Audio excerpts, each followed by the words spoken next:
Hello friends, আমরা এখন সবাই আমার বাপের বাড়িতে যাচ্ছি।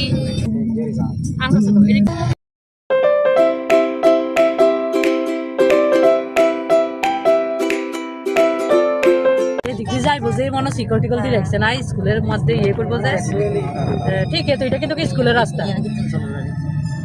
বাবু বাবু দাদু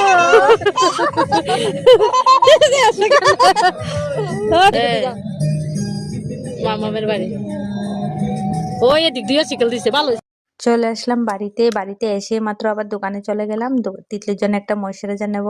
তো দোকানে মামার সাথে দেখা হলো, মামা বলেছে মামাদের বাড়িতে যাওয়ার জন্য। এদিকে তিতলিকে আবার মামা একটা ডক্টর সেটও কিনে দিল। ও ডক্টর সেটটা দেখে খুব বায়না ধরেছে, তো ডক্টর সেট কিনে দিল। আর মামার দোকানে যতবারে মামার সঙ্গে দেখা করতে যায় তিতলির জন্য তো এই খাবারগুলি কমন থাকে। তো মামার বাড়ি থেকে আমরা এখন চলে আসলাম আবার বাড়িতে এসে কলা পাতা কাটার কাজে লেগে পড়লাম, কারণ রাত্রেবেলা সবাই মিলে পিকনিক করব। তো তোমাদের সাথে আবার দেখা হচ্ছে রাত্রেবেলা। So tata, bye bye. এই যে আমরা কলা পাতা মা কি পরিষ্কার, আমরা কলা পাতা কাটতে চলে এসেছি। সন্ধ্যা হয়ে গেছে কিন্তু বোঝা যাচ্ছে না। তো আমি কলা পাতাগুলো নিচ্ছি একটু বড়